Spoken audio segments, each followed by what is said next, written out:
हाय दोस्तों आपको रेलवे की टेक्नीशियन वाली भर्ती याद होगी जिसके लिए अप्रैल में एप्लीकेशन के फॉर्म भरे गए थे।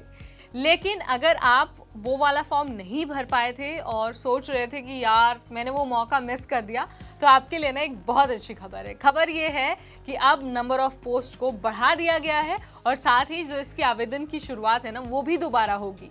आपको मैं ये जानकारी दे देती हूँ कि अब 14,000 से ज़्यादा पदों को भरा जाना है क्योंकि 5,000 से ज़्यादा पोस्ट इसमें और ऐड हो गए हैं और एप्लीकेशन का प्रोसेस दोबारा शुरू होने वाला है। तो अगर आप लास्ट टाइम अप्लाई नहीं कर पाए थे ना तो कोई बात नहीं, आपको सैड होने की ज़रूरत नहीं है। किस्मत आपके लिए ना दूसरा मौका लेकर आई है। सो आपको ये वाला मौका नहीं खोना है, टाइम से पहले अपना एप्लीकेशन का फॉर्म सबमिट कर देना है। तो इस वीडियो में ना मैं आपको नोटिफिकेशन की मदद से सब कुछ बता दूंगी, सब कुछ समझा दूंगी कि आपको क्या करना है, कैसे करना है, कहाँ पर फॉर्म भरना है और साथ ही मैं आपको ये भी बताऊंगी कि कब तक आपको फॉर्म भरना है। ठीक है, तो वीडियो के एंड तक आपको बने रहना है, बीच में नहीं स्किप करना है।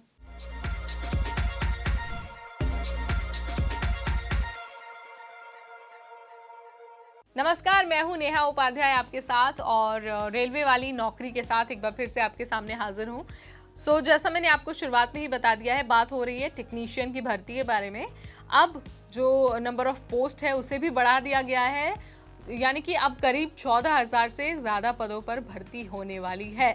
अगर आपको फॉर्म भरना है ना तो आपको जो ऑफिशियल वेबसाइट है वहाँ जाकर अपना फॉर्म सबमिट करना होगा, यानी कि indianrailways.gov.in। तो देखिए अभी सिर्फ नोटिफिकेशन आया है और ये नहीं बताया गया है कि आप कब से अप्लाई कर पाएंगे।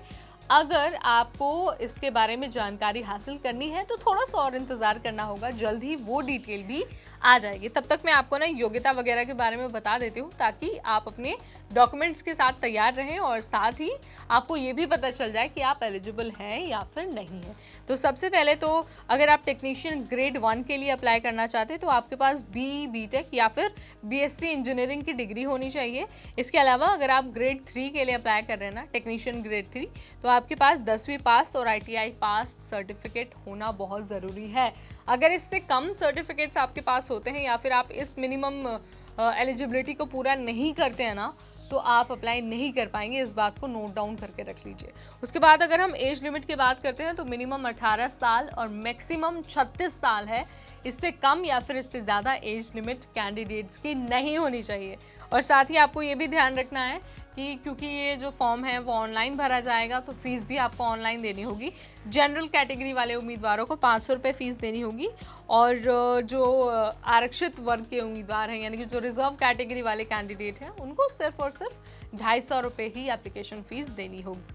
इस बात को भी नोट डाउन करके रख लीजिए। उसके बाद बारी आती है सिलेक्शन प्रोसेस की। तो देखिए सिलेक्शन के लिए सबसे पहले आपको CBT देना होगा, यानी कि कंप्यूटर बेस्ड टेस्ट। और टेस्ट अगर आप एक बार क्लियर करते हैं, उसमें सफल हो जाते हैं तो आपको डॉक्यूमेंट वेरिफिकेशन और मेडिकल एग्जाम के लिए बुलाया जाएगा। और जब आप इन तीनों चरणों में सफल होंगे, इन तीनों में आपको सफलता मिल जाएगी तो फाइनली आपको टेक्नीशियन पोस्ट पर जो है वो रिक्रूटमेंट दे दिया जाएगा, भर्ती दे दी जाएगी और आपके पास आपका ज्वाइनिंग लेटर भेज दिया जाएगा। अब आपको ना सबसे ज़रूरी बात बता देती हूँ सैलरी के बारे में, क्योंकि सैलरी बहुत अच्छी है इस भर्ती के लिए।